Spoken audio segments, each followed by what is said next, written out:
Wonderful.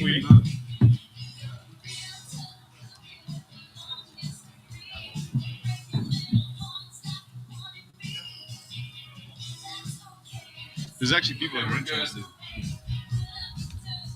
Good. Welcome in to the Frogs Today pregame show. Jamie Plunkett here alongside Coach David Bowden and Chris Gardner, former TCU linebacker, current stand-up comedian. We are here live at the rooftop of the Lot 12 bar at the Hyatt Place, just down the street from TCU. We're here to break down TCU's upcoming game against the Baylor Bears down in Waco Saturday morning, 11 a.m. Gentlemen, a morning game. It's what the Frogs are used to this year. We're going to get into TCU and Baylor in just a little bit. But first, guys, I want to get into this Horned Frog football team a little bit. They're 10-0, which I think it's safe to say nobody expected to be 10-0 at this point in the year. And I want to hear from you guys, how did the Frogs get here under first-year head coach Sonny Dykes? All of this transition, all of the new culture around the program, and it's paying dividends really quickly. Coach, I want to hear from you. How did this team get to 10-0? Yeah, I think they got there first by living out the biggest cliche of them all, and that's kind of taking one game at a time, 1 week at a time.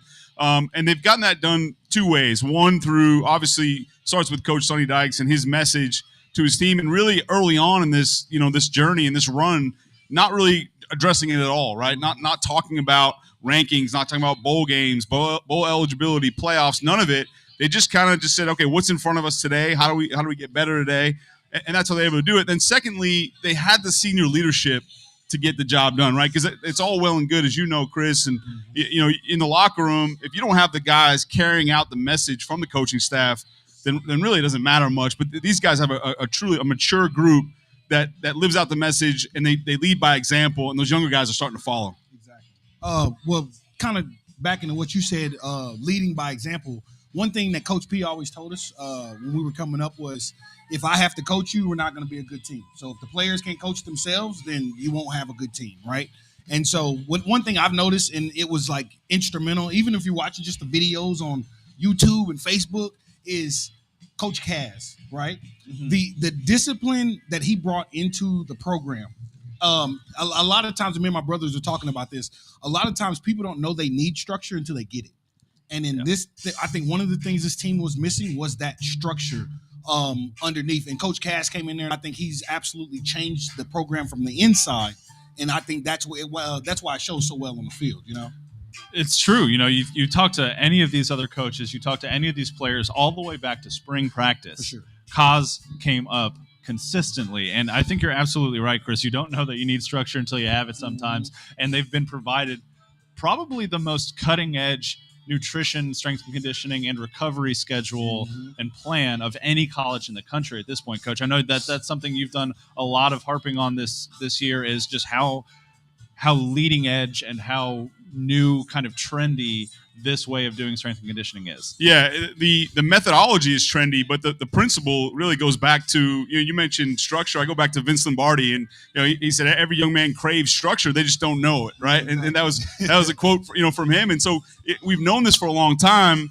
The execution of it, though, is a lot more difficult, right? And so what they've done is, again, going back to those leaders, and they understand who those bell cows are, who those guys that they need to carry out the message in different position groups. And then, their workouts, they started off working out without any weights, and a couple guys we heard from, Jamie, I know we talked to him during the week and said, we brought up the summer, and they said, look, we thought those are some of the hardest workouts of our lives, and we didn't touch a single weight. But they all went into this fourth quarter mentality. They all knew there was a clean break in that fourth quarter of every single workout, not just the fourth quarter, in terms of the whole workout itself, but say, okay, hey, right now, this is the fourth quarter. Everybody stops what they're doing, and they give a little bit of extra. And I think we're seeing that now in these second halves. They come out and really has dominated the second half these past 5 weeks. And to me, I attribute to like you said, those workouts, right? And going Absolutely. Back, it set the table for what they're currently doing right now. It's true. And, you talk about the last 5 weeks, especially in the second half, the defense has really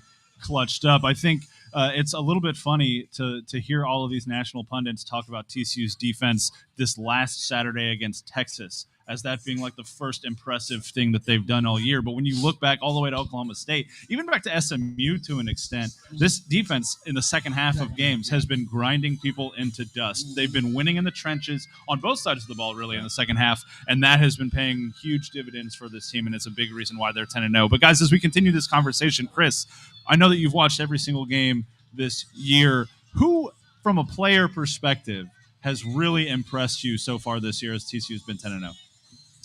Well, you can go to obvious and be like, Quentin Johnston or Max Duggan, the linebackers. Me being a former linebacker, Shocker. Obviously, I gotta show love to the linebackers. D. Winters, Hodges. I don't think anybody expected him to come in and lead the defense as well as he's been leading the defense's tackling and also the emotional leader as well.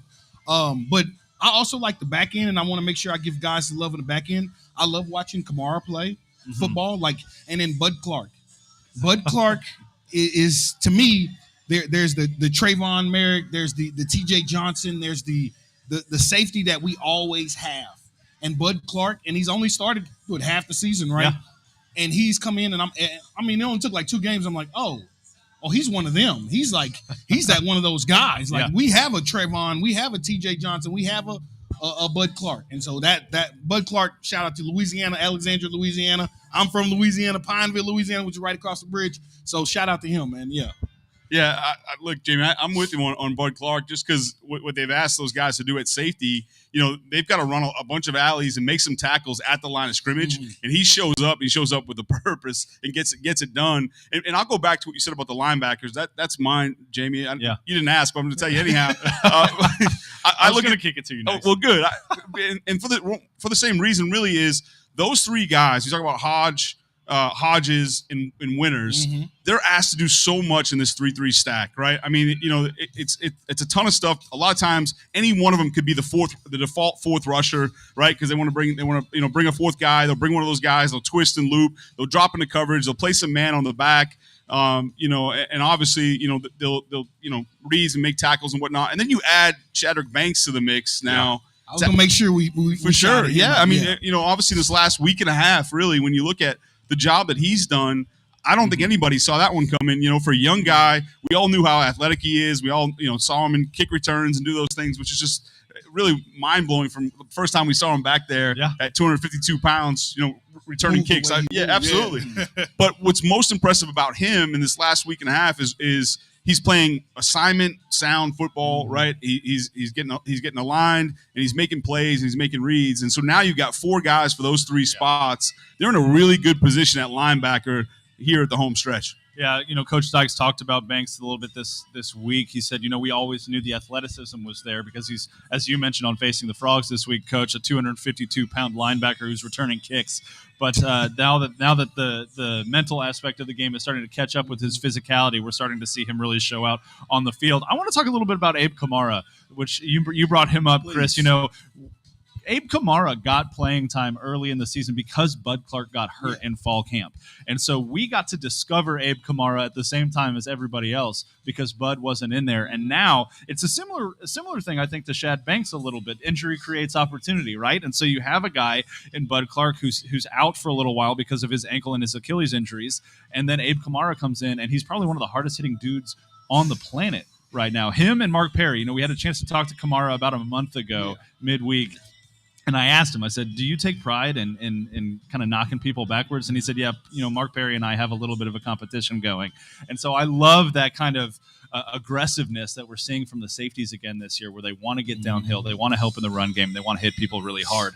Offensively, on the other side of the ball, I'm going to shout out a guy who I know Coach David Bowden has front of mind, and that's Steve Avila, the left guard for TCU on this offensive line. He is a midseason All-American. He is an Outland Awards Trophy finalist, I believe, at this point, one of 3 offensive lineman finalists in the country. And he made this incredible shift from playing center full-time last year to left guard as Alana Lee came over from SMU along with this new coaching staff. And he's done nothing but improve throughout the year. And he's earning national recognition now. Coach, thoughts on Steve Avila? Yeah, well, here's the show. The rest of the show, we're going to start talking about him. But, he's a guy who selflessly just went, to left guard without saying anything, just yes, sir. And I want to start with him off the field, actually, because, Alon Ali talked about it, his leadership style. He's sort of a, hard guy. He's always serious. This is Alon. And sort of that, you got AJ Ricker who's the same way, he's tough to cope. And then you got Steve, who just keeps things light in that group. And it doesn't mean he's working his tail off, right? He's doing that for sure. But it's a nice balance to have a guy like that, especially who's that talented, who's not a screamer or a yeller. He's a guy that can keep things loose. It was out at practice the other day, and he ran by and was like, "What, coach? You're not gonna dap me up?" Like with a huge smile in the middle, in the middle of drills and everything. And I was like, I didn't. Okay, yeah, sure, man. What's up? That's who he is. And so that's been a nice addition and a nice change of pace along that offensive line. And of course, what he's doing on the field. He's a guy who can play in the NFL at any guard spot, either guard spot or at center. I think, he's a guy that's got some versatility, but he's done a great job in double teams. He's got a job making calls and helping those things out. And so it's been impressive to watch. He pulls really well. So, on some of these gap schemes that they've had to run against these 3-down fronts, he's been a good job running, getting to the second level. And of course, in pass protection, he's stoned people at the line of scrimmage. So can't say enough about the job he has done. He's really led the way, especially the interior of that offensive line. Can I make a complaint, a national complaint? Sure. I don't think Kendre Miller gets the attention he deserves on a national level. So I'm talking to you, all you main talking heads in the media.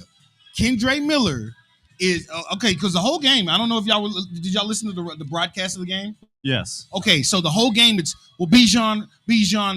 I'm like, oh, you mean the guy that has like 29 yards? Okay, let's talk about the guy with 130 yards on this talented Texas defense, and he does not get any of the accolades he deserves nationally. I ain't saying he should win the Heisman, but for him not to even be mentioned in it is a problem for me. I mean, we have a 10-0 team. Had he been let Kendre Miller have on Oklahoma on the front of his shirt with a 10-0 record, and Kendre Miller is talked about on a national level. So that's the kind of talent we have. So right now, Kendre, just know at Frogs Today, we are going to shout you out and we're going to yell it to the rooftops, okay? Literally. Well, and I think you bring up a really good point, and it doesn't just apply to Kendre Miller. It applies to this whole TCU team, right? You talk about a TCU team that's 10-0. They're one of the 4 final undefeated teams in the country. And the bulk of people see them sitting at 4 in the college football playoffs and think, oh, that's way too high. Yeah. Think that, they haven't played anybody. They're in the Big 12. They're TCU. And the Frogs are getting comparisons to Cincinnati last year, a group of 5 undefeated team that only really got into the playoffs because Notre Dame lost late in the season, right? And so you have a TCU team that just generally nationally is incredibly disrespected. It's almost par for the course at this point. You were part of some pretty disrespected teams too, even though you won a Rose Bowl. But Chris. And so I'm sorry, I don't mean to. No, come on. I get on my thing.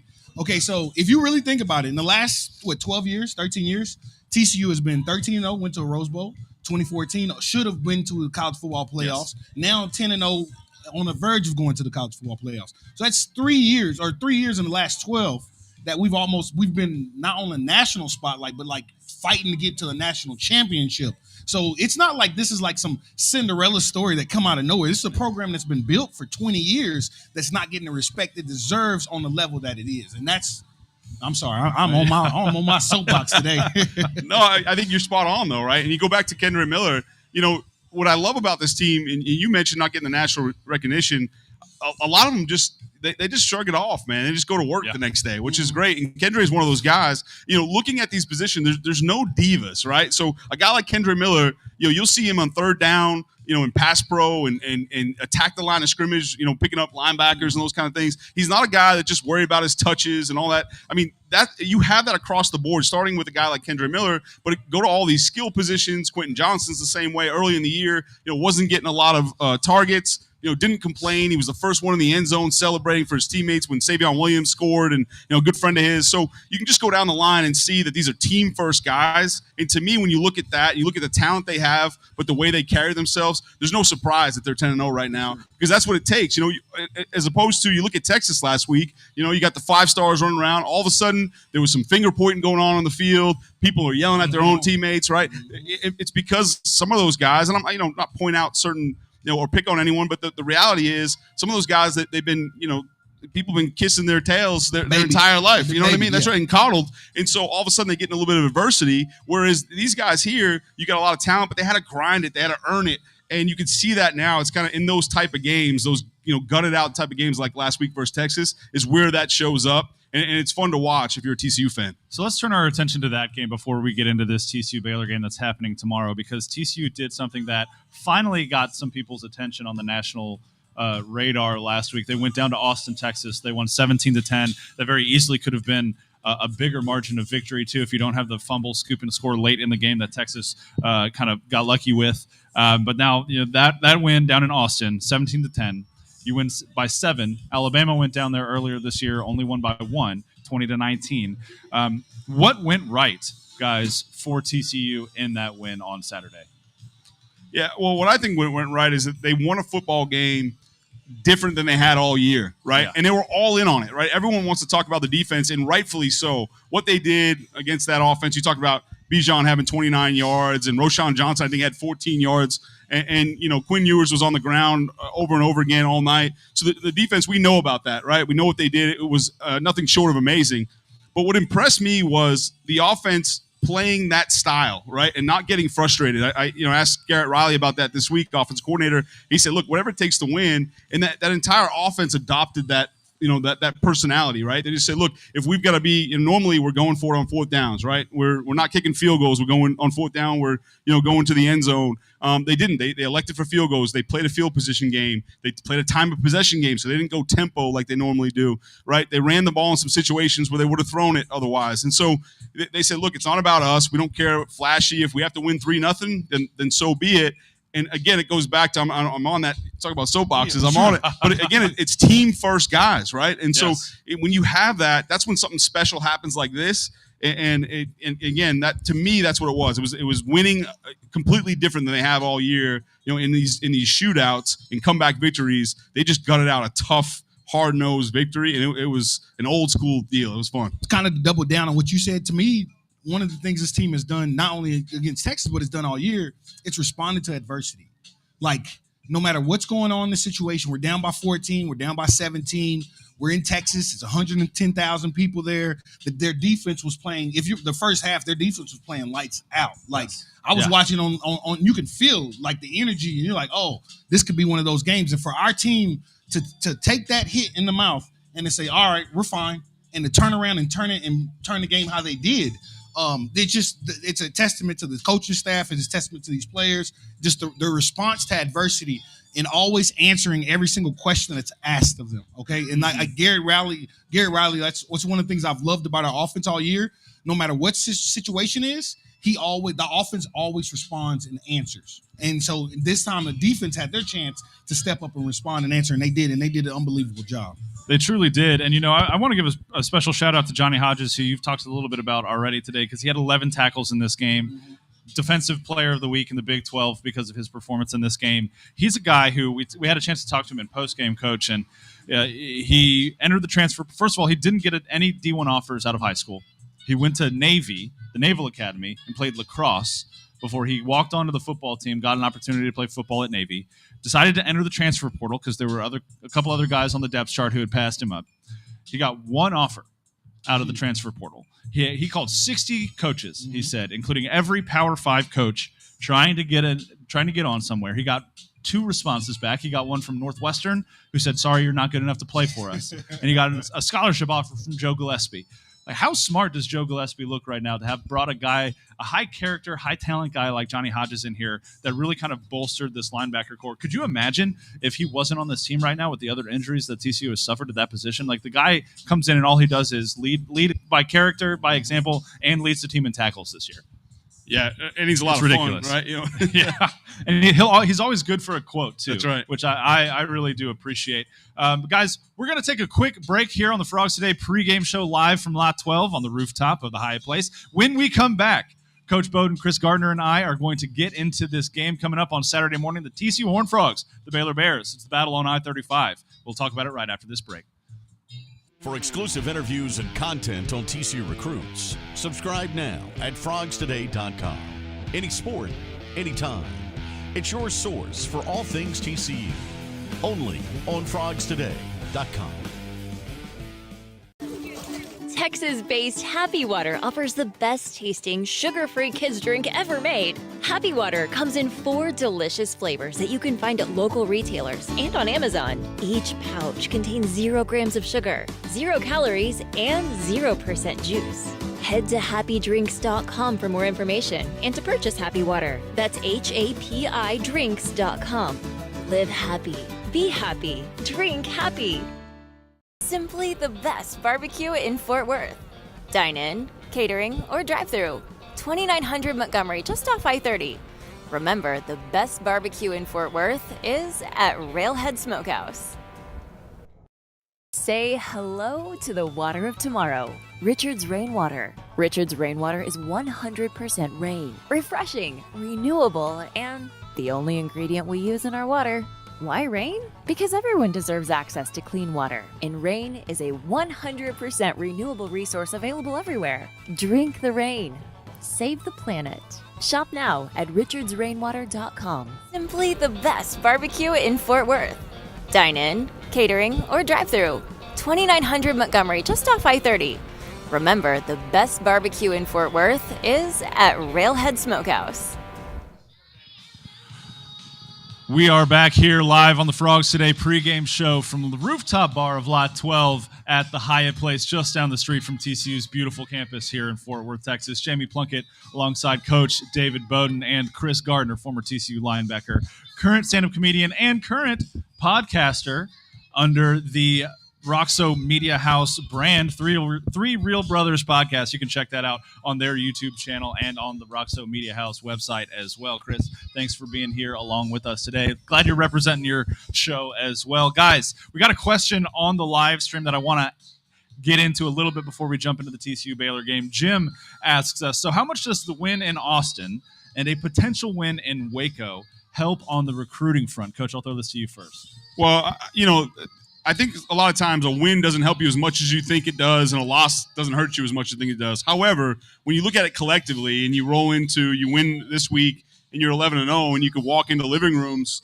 this winter and say, look, we're, assuming you take care of business in the final week that we were undefeated, at least in the regular season, then sure, it matters. And I think it changes the perception in Texas. It starts to change the perception because, as much success as you talked about, Chris, TCU having these over the last 12 years, for some of these kids, they were in middle school, right, the last time, and they don't have it. You know how it is for young guys. It's what have you done for me lately? They only kind of remember a year or two in advance. So I think it helps a lot when you go into there because there's a blueprint. People can see it. You're not just trying to sell them something. You can actually, there's living proof. Hey, look at our record this year. Yeah, and Chris, as someone who has been through the recruiting process, you can speak to this pretty intimately too. Like when you were being recruited, did winning matter as much, or was it more about culture and fit? I'd say both. Okay. It's not a single answer because it's all about what the kid is looking for. But in the general, if anytime you're creating a business, you want to create a proven winner. And Oklahoma, Texas, these Alabamas, they've been winning since like the early 1900s, and so.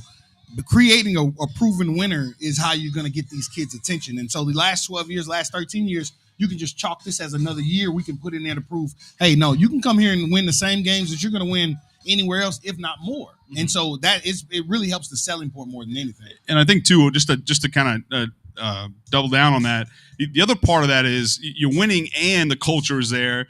Because your best recruiters are your current players, right? When these kids come on visits, they're talking to the kids on the team. Hey, how are you treated? What's your day like?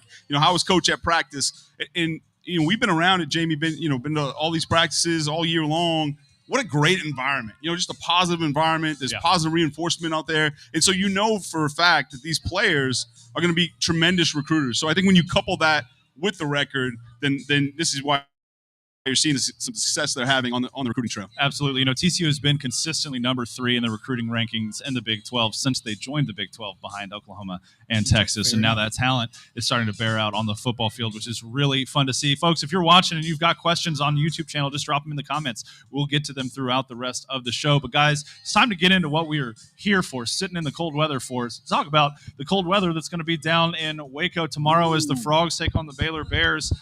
At 11 a.m., I believe that game is on Fox. Big Fox. Yeah, it's big noon. Big noon kickoff. So, fun side fact. Mm-hmm. There have been 4 times this year where either game day or big noon kickoff has been at a Big 12 game. And I believe TCU's been involved in all four of All those. 4 of them. That yes, is sir. correct. That is correct. That is a pretty fun fact, if I do say so myself. But guys, TCU, Baylor, they're going to play 60 minutes of football tomorrow morning. Coach, I want to start with you. We covered this a little bit on Facing the Frogs earlier this week. You guys can watch that on the Frogs Today YouTube channel. It's a breakdown every week of film of TCU's upcoming opponent. And Coach, we talked about the Baylor Bears a little bit. I want to talk about the Frogs as they approach this football game. When you think about TCU's offense, which has not had as good of a performance the last few weeks as they did earlier in the season, what do you expect to see from them tomorrow as they play this Dave Aranda defense? Yeah, well, I think that what they need to do is stay patient, right? Baylor's going to try and make them continue to snap the football and have TCU beat themselves. So staying disciplined, not getting frustrated, and the good news is Garrett Riley, as we talked about as an offense coordinator, is not a guy, a lot of offense coordinators will kind of make frustration play calls, right? All of a sudden things aren't clicking and they're just trying to take shots and throw it all over the place. They will stay disciplined, which will bode well against this Baylor defense. And then, be okay with not having, up until Texas, it was all chunk plays, big plays. This is not a defense that gives up a ton of those. However, you do have some opportunities, as we talked about on Facing the Frogs, versus that quarters defense. We can get behind those safeties and some play action, just like they did last week where they had a quarters beater, with Quentin Johnson against Texas. The corner didn't pass it off to the safety, or the safety stayed. And all of a sudden, there was a wide open touchdown with Quentin Johnson. There may be a couple opportunities like that, but overall, this offense needs to stay patient, needs to continue to just stay ahead of the chains, and they'll be just fine.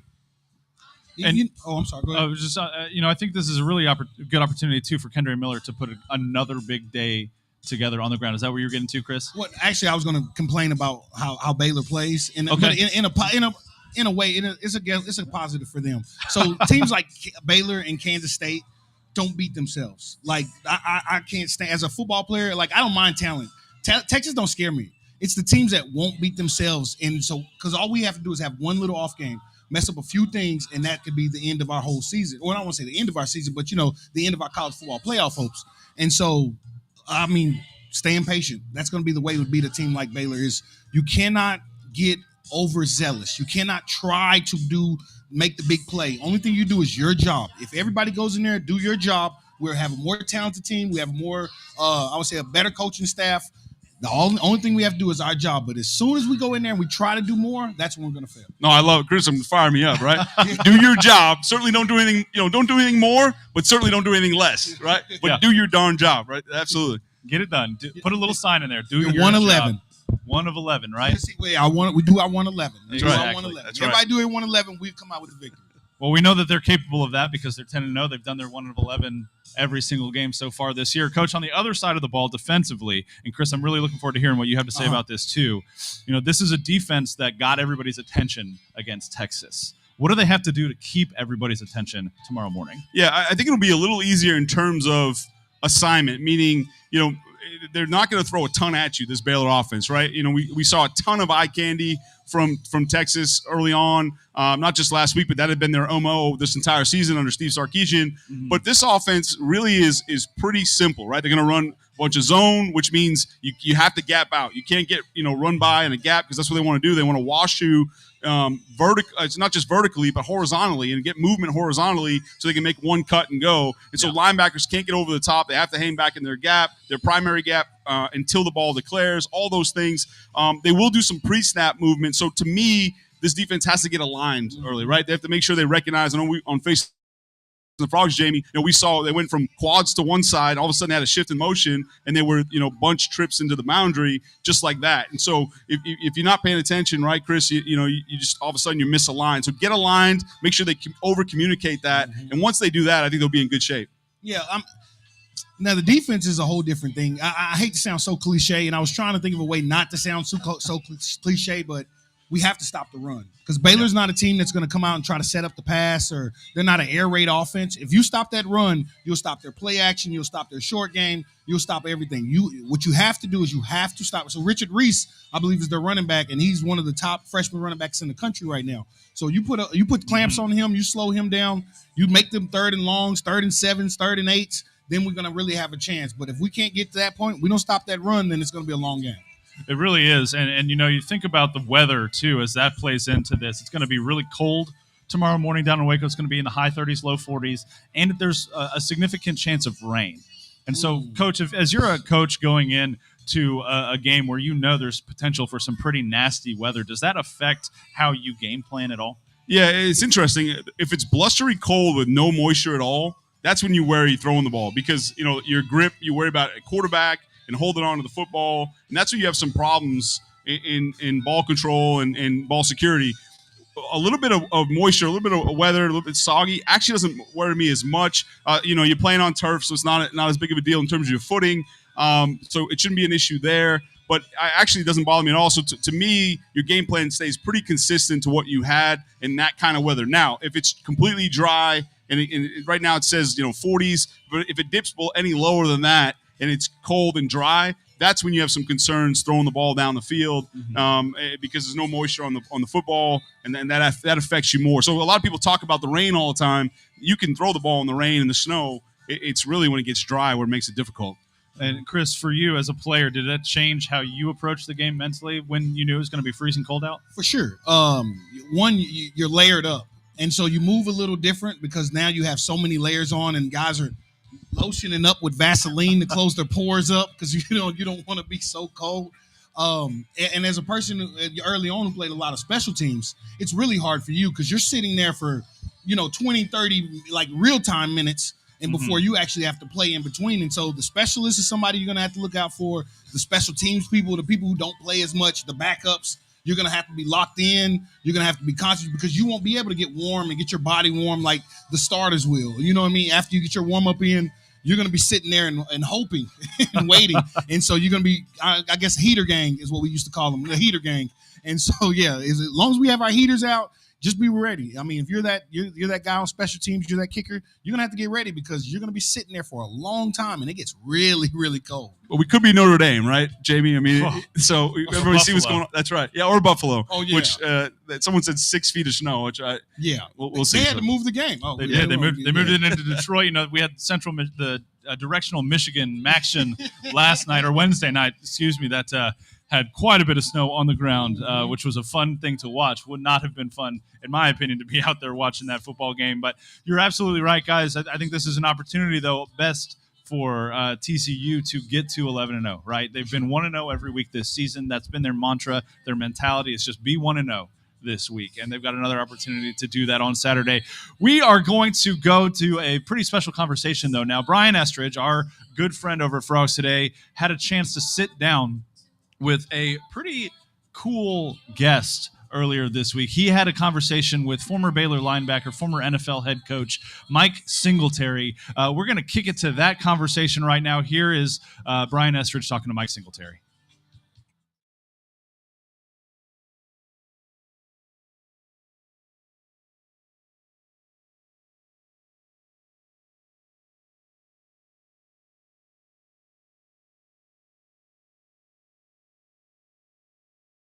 Dave's Hot Chicken is a cult favorite and now has 2 locations in Fort Worth, Bryant Irvin Road on I-20 and Berry Street at TCU, both owned and operated by Horned Frogs. Mention the Frogs Today show and get 10% off anytime and order online at daveshotchicken.com. The Flying T Club provides the everyday TCU fan and alum the ability to specifically support TCU student athletes. Flying T Club offers 3 levels of memberships. The Flying T Club is a nonprofit organization supporting the brand development of TCU student athletes through a series of unique event-based networking opportunities, which are exclusive to our members. These events provide a great social engagement tool for our members and student athletes alike. Follow them on Instagram at Flying T Club or online at flyingtclub.com. Texas-based Happy Water offers the best-tasting, sugar-free kids drink ever made. Happy Water comes in 4 delicious flavors that you can find at local retailers and on Amazon. Each pouch contains 0 grams of sugar, 0 calories, and 0% juice. Head to happydrinks.com for more information and to purchase Happy Water. That's HAPIDrinks.com. Live happy. Be happy. Drink happy.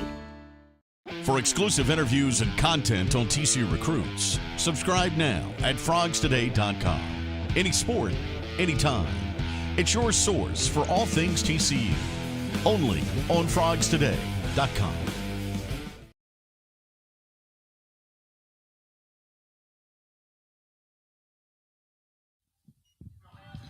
Welcome back into the Frogs Today pregame show. We had a little technical difficulties there. We weren't able to get that interview to play, unfortunately, but the good news is that it's up on the Frogs Today YouTube channel and up at frogstoday.com. If you want to go watch that excellent conversation between Brian Estridge and Mike Singletary. Brian actually also catches up in that episode with former TCU quarterback Marcus Jackson, who, Chris, I do believe you know. What's up, MJ? Pretty well. So that's a fun couple of interviews there from Estridge, talking with Mike Singletary and Marcus Jackson. You don't want to miss that on the Frogs Today YouTube channel. But guys, as the pregame show rolls on here at Lot 12 on the rooftop of the Hyatt Place, I want to get into some specific players to watch on Saturday morning. I want one offensive player. You know the drill, Coach. Chris, this is a little new for you. One player on offense, one player on defense that Frog fans should keep an eye on tomorrow during the football game.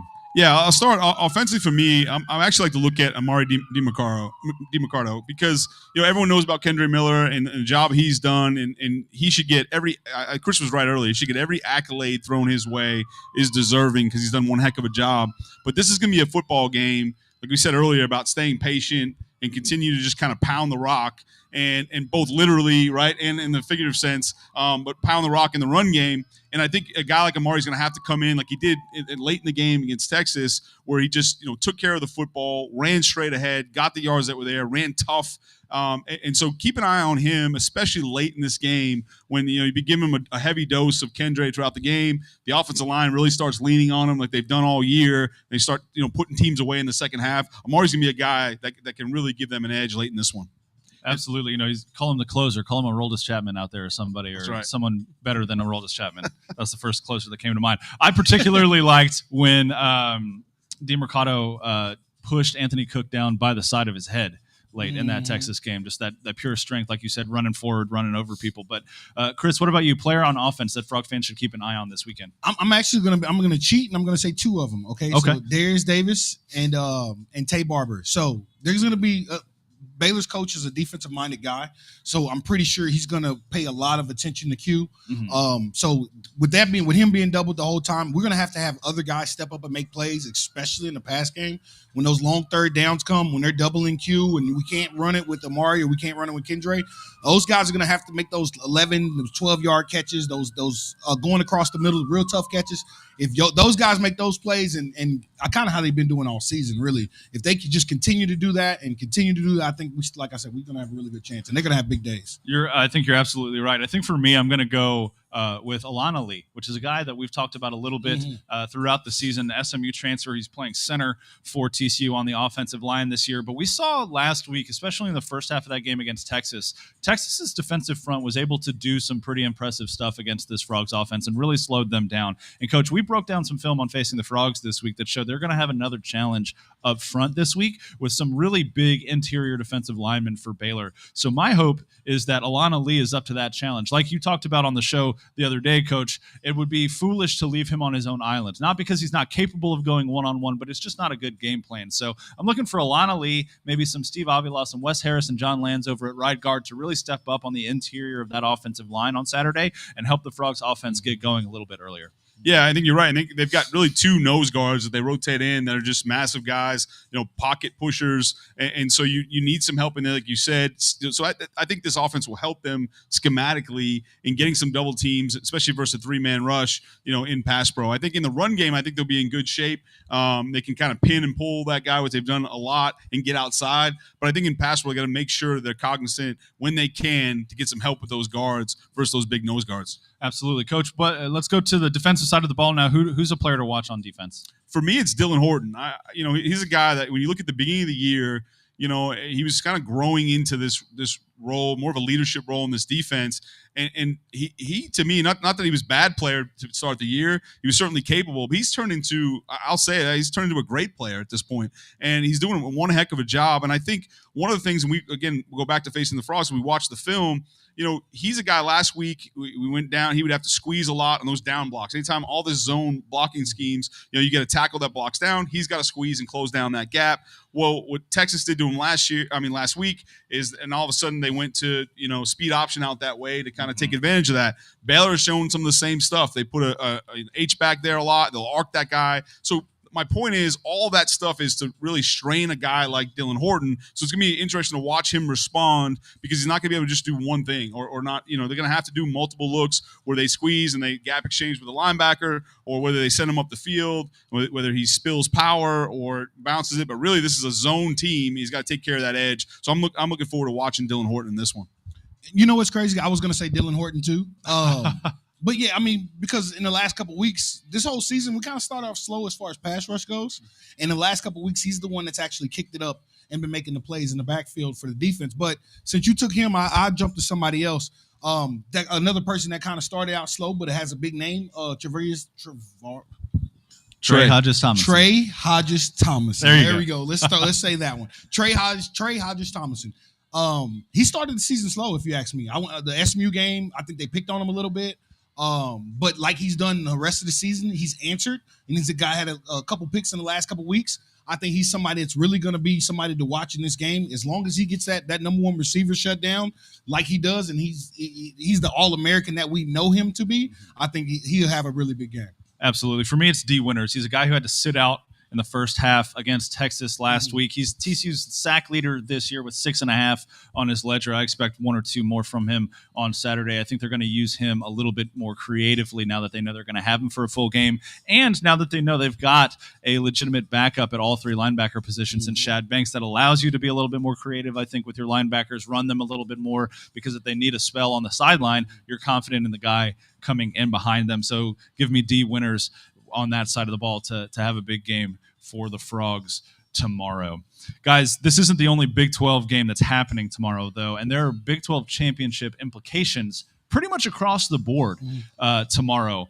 And I want to get into a little bit. So obviously TCU has the championship game locked up. They are going to the Big 12 championship game. It does not matter what happens these next 2 weeks of the regular season. Obviously, there are playoff implications attached to that, but not Big 12 championship ones. Right now, Kansas State is the leader in the clubhouse to be the other team in Arlington in just 3 weeks. But there are 2 other teams, Texas and Baylor, that have opportunities as well. Right now, Texas and Baylor both would need Kansas State to lose at least 1 game. Obviously, Texas and Baylor play each other at the weekend after Thanksgiving, I believe the Friday after Thanksgiving. So that will have a lot of implications as well. But if Kansas State wins out, TCU will play Kansas State in Arlington. If Kansas loses a game and Texas wins out, TCU will play Texas in Arlington. If Kansas State and Texas both lose another game and Baylor wins out, which means winning tomorrow, then TCU and Baylor will play in the Big 12 championship. Guys, if it was up to you,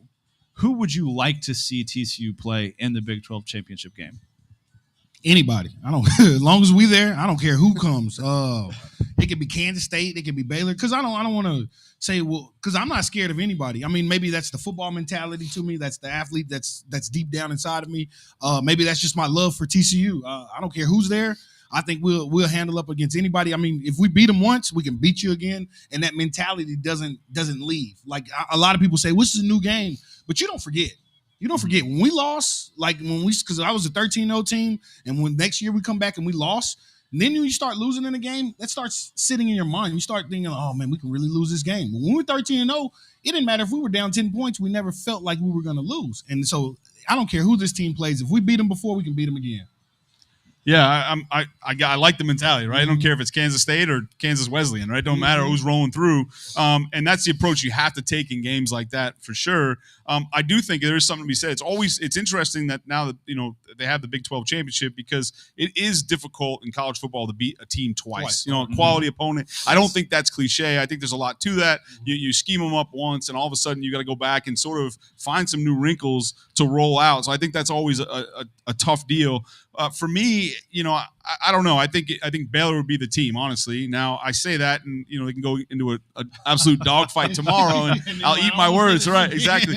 But I think, at least from looking at it, before, obviously we don't know going against how they match up against TCU until tomorrow. But I will say I think Kansas State right now is the more complete team. Mm-hmm. I think they've got a good situation at quarterback where if Adrian Martinez goes down, we've all seen what Will Howard has done. Obviously against TCU, and then again here this last week. So I think that's the more complete team right now, and a team that is also just kind of geared for postseason play, right? Where they don't have to win with big shots and all that. They can just run the ball down the field with Deuce Vaughn and win with those big guys up front.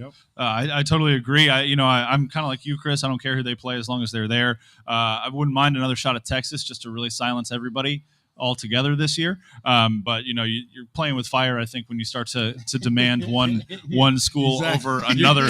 But you're the guy in the stands that has the sign that says we want Bama. Yeah. We don't want Bama. I don't know. Maybe Georgia. Maybe okay. Well, let's just want Baylor first, One I game at a suppose. time. But let's kind of run through the schedule for the Big 12 tomorrow. Kansas State has to travel to Morgantown. That's a tough place to play. TCU almost dropped a game up there this year. We've seen Baylor and Oklahoma go up to Morgantown and lose in this fall season. So, it's not a given that Kansas State will come away with the win there. West Virginia started a different quarterback or had a different quarterback come in outside of JT Daniels last week and was running around and being really creative. When it was a lot of we fun. were playing at West Virginia, that was the one thing I was thinking was I hate playing it in Morgantown. Like I just they play different up there. That crowd gets into it, and I guess they don't have anything else to do in West Virginia, and so they are ready for that. You know what I mean? And so like that one place I can't stand us playing is in Morgantown. It's not because I don't like Morgantown. It's just I think that's a tough place to win. It's a tough place to win a game, no matter how good we are. I mean, it's an hour away from Pittsburgh, and then you're in Pittsburgh. So, there is that. The Boston guy got a really good kick out of that. So there you go. In the afternoon, though, it's another really fun matchup. It's Texas is coming off a loss in this series. They travel up to Lawrence now, and they play a bowl-eligible Kansas team. Lance Leipold, coach, has this thing turned around in like 18 months. They were the dregs of Power 5 football 18 months ago, and now he's got them bowl eligible. Yeah, he's one heck of a football coach, and you don't need me to tell you that. But what he absolutely set the culture the minute he got there, right? And I think one of the things that he did, and you kind of heard out of Lawrence, Kansas, was just the expectation to win. It wasn't good enough to just win a game. It wasn't good enough, to be close in games. Their expectation, he made it, clear to his team on his first meeting. He walked in the door and told them they expected to win. I think he got a lot of kind of raised eyebrows when he said that, but he believed it, which obviously permeates down to his staff and then ultimately your players. And I think that's what's happened there. Obviously, it was rough after that, that sixth win. It's been tough for him, but I think again, this is a team that is the trajectory is heading the right way in a program. And this is not a one-hit wonder as far as Kansas football. With the way Texas's offense is playing right now too, that's there's some real opportunity, I think, there for the Jayhawks to come away with a win. Chris, when you see a turnaround in a program like Kansas this year, and you see what the coach has done to get players to buy in, how challenging is that from a player perspective to buy into a new face and a new mindset when you've been losing? It's almost it's like this when you meet somebody that has that it factor, that chemistry, that charisma, that this guy's a leader. It's not hard to follow that. Like it's more on the coach. So it's really more of a testament to the coach than it is the players, because the coach came in there and everybody could sense this guy's a winner. You know what I mean? And when you sense a winner, it's kind of when I visited TCU when I was in high school. I mean, TCU wasn't on the level that it is now. Like when I came out, I met Coach P, and I was like, oh, this guy's a winner. Like he's obviously building something, and I'm pretty sure that's what the kids see when they met that coach. Yeah, and I think we heard Coach Sonny Dykes talk about it. He said, he's been at now. This is his fourth program that he's taken over, and from scratch. Well, not from scratch, but in year one, said it doesn't normally happen this fast. And the big reason for that, let's be honest, you start winning some games, and they start really believing. All the stuff that you're selling, right? And so he came in and they had to do some different things. They put a real emphasis on things like sleep and nutrition and yoga and pliability and supplements and hydration and on and on and on. Things that they weren't accustomed to at that level of detail, and now all of a sudden they're saying, "Oh wow, this is working!" Right? Stuff that winners do. That's right. Yeah, exactly. Right? And they're saying like, "Well, this is paying off and we're winning." Now, had they gone in, they stumbled out the gates. I think that buy-in. It could be the greatest coaches in the world. Yeah, it's a lot tougher sledding that way. It really is. Moving along on this Big 12 slate this week, Texas Tech travels up to Ames to play Iowa State. Both of those teams are like hovering around bowl eligible status right now, so that's a really fun game to keep an eye on as far as who's going to be bowl eligible coming out of that one. Iowa State's 4-6 though, so they'll need to win against Texas Tech, and they come down to Fort Worth right after Thanksgiving to get bowl eligible. I think it would be nice to play an unmotivated 4-7 Iowa State team. No, you don't think they'd be unmotivated rather than playing for a bowl game? I don't want a team that doesn't care, because then they throw the kitchen sink at it. Those are the worst. Because our guys will be like, oh, they're 4-7, they don't care, and then they come out and they double reverse. You know what I mean? I like how I said that, and both of you physically were just get us away from this opinion. This is a terrible want to play opinion. a team that doesn't care. While it was a hot take, Jamie, I'm just trying to warm you up out here. Well, I think in terms of like rooting interest, to me, it's always you want teams to to win. You want to win before you play them and then lose after you play them, or I may have that backwards. I don't know. No, you said it right. Yeah, you said it right. Sure. But I understand what you're saying. I did say it right. You want teams to lose before you play them and then win after. The problem is once they get out of contention. Like you said, once they get out of contention, then forget it, because now they have nothing to lose. They throw it all out at you, and that's when it causes some problems for you, because you don't know what to expect. All of a sudden you can start, heck, we're going to plan for the future. They start playing different players, different quarterbacks, so that kind of stuff. But I do think, and typically, so you were right as well. Okay. Typically it's lose before, but when you get out of contention, forget it. You don't want that walking in. All right, well, I'm not as big a dumb idiot as I thought I was there for a second, which is really nice. Moving right along, though, Bedlam, guys, is this weekend. Nobody, normally you get to this time of year in the college football schedule, and everybody's starting to talk about Bedlam and the opportunity for Oklahoma State to maybe upset Oklahoma, keep them out of the playoff, all the Big 12 championship implications, all this kind of stuff. I don't think I've heard a single thing about Bedlam this year. Two teams that are fading. Now, I guess Oklahoma's put a couple good wins together before that loss up in Morgantown, but Oklahoma State is fading with the injury to Spencer Sanders, some other issues maybe going on over there. Does this rivalry, it means less outside of Oklahoma and Oklahoma State this year, but the Cowboys are still looking to get one final shot in against the Sooners, right, before they leave for the SEC? Yeah, and obviously we listened to Coach Gundy talk about how he has no interest in playing this afterwards. I think you pressed him a little bit in the Big 12 media days and said, "Hey, look, are you going to try and continue this?" And he just flat out said, "No, I'm not." and I think he understands it's great for the fans and it's great for both programs. But it was kind of that mentality of like, well, the heck with them. They want to leave, then leave. They don't get to have their cake and eat it too, and get the benefits of this cool in-state rivalry. You want to go, see you later. As my daughter says, smell you later. Chris, does a rivalry game mean more when you're in the same conference, or is it always just you're going to get fired up for that game?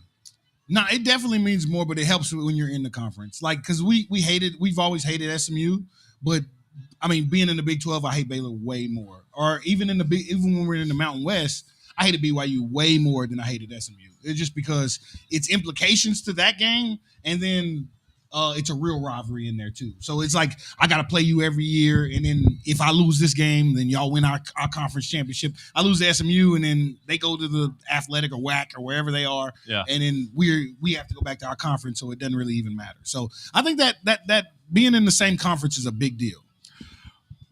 I totally agree. I had a thought. It's gone now. So we're going to go to break. But when we come back on the Frogs Today pregame show live here at Lot 12, we're going to give you our final thoughts and our game predictions for TCU Baylor tomorrow morning. For exclusive interviews and content on TCU recruits, subscribe now at frogstoday.com. Any sport, anytime. It's your source for all things TCU. Only on frogstoday.com. Texas-based Happy Water offers the best-tasting, sugar-free kids drink ever made. Happy Water comes in 4 delicious flavors that you can find at local retailers and on Amazon. Each pouch contains 0 grams of sugar, 0 calories, and 0% juice. Head to happydrinks.com for more information and to purchase Happy Water. That's HAPIDrinks.com. Live happy, be happy, drink happy. Simply the best barbecue in Fort Worth. Dine in, catering, or drive-through. 2900 Montgomery, just off I-30.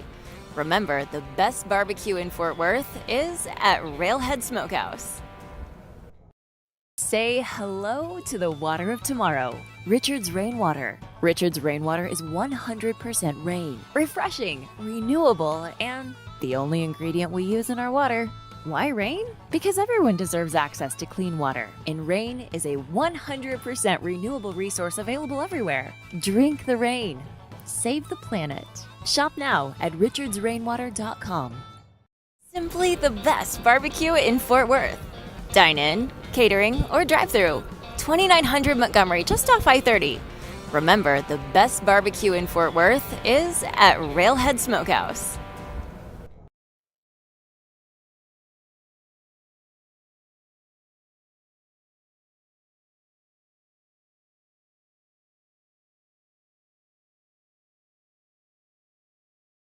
That's three real brothers. Also, KRG Funny on Instagram and Twitter. I do believe. Give him a follow. He's a great stand-up comic. Had the pleasure to see him perform a couple weeks ago, and I haven't laughed that hard in a while, Coach. I got to tell you. I'll tell you what I love about Chris is his subtle plugs. You know what I mean? Yes. They're really you just casually happen to see his shirt, which I don't. The guy's a real pro. I'll tell you. It was a brilliant move.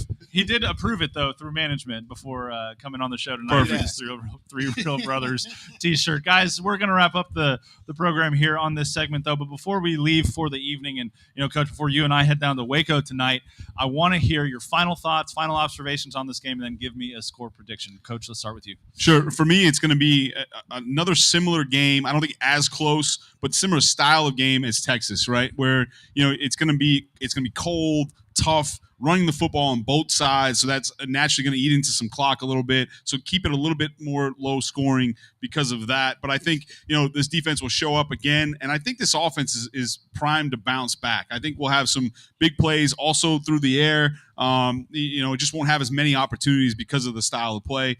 At the end of it, I'll give you my score prediction, but I'm going to let Chris go here and break it down first. Okay, so I think this is going to go a complete opposite way. I think one thing this TCU team hasn't done all year is play its best football game. Complete game, both sides of the ball, special teams. I think this is a lining up. It's cold. Everybody's kind of, they're 10-0. Are they really going to do it? I think this game has a chance to be a coming out party for TCU. I think TCU is going to win this one big. And I mean, to at least 20, maybe 17 points. So 7. I don't want to. I give a. So are we doing a score right now? Can I tell you my score now? Go for it. Okay, so I think it'll be something like, 37-20, 37-20, 22, something like that. I think we have a chance to really open up against Baylor. I think this will be our first complete game as a team. I like it. And I'll actually score-wise, I'm really in the same ballpark. So me, I'm going to go 38-17, but I don't think it opens up until late. I think, again, in the first half, it's going to be really tight. And then, TCU pulls away here at the end on the ground. This line opened up TCU -2, which was really interesting to me, that the Frogs were only a 2-point favorite after going down to Austin as a 7-point underdog and winning by 7 points. So swinging that thing by 14. I think that, I always get nervous when Vegas acts like they know something, because don't take the cheese, Jamie. Don't take the cheese. 99% of the time they know something. Before this year, I would agree. Yeah. But I also know that TCU is 8-1-1 against the spread this year. Mm-hmm. And I know that this is a rivalry game that they spoiled for Baylor last year, kept them out of the college football playoff by beating them. Chandler Morris with the game of his life against Baylor last year. And I know that Baylor is clinging desperately to 61-58 from 2014, and they want a repeat of that. They want to ruin the Frogs' chances. And so I know that in a rivalry game, when stakes are on the line for at least one team, everybody's going to come out fired up. But having watched as much Baylor as I have this year, and just recognizing how inconsistent they are and how consistent TCU has been, at the very least in the second half of football games, even on the road, I have to go with TCU to at least cover, and probably cover by 2 or 3 times what the spread will end up being when they kick off tomorrow morning. Give me TCU 27, Baylor 17, somewhere around there. I like it. Gentlemen, thank you so much. Thank you to Lot 12 for hosting us this evening. You can watch this pregame show all the way up until kickoff on the Frogs Today YouTube channel. If you're traveling down to Waco, please drive safe. We will see you down there at McLean Stadium when the Frogs and the Bears take on each other. 11 a.m., Fox, big noon kickoff. It's going to be great. For Chris Gardner and Coach David Bowden, I'm Jamie Plunkett. We'll talk to you next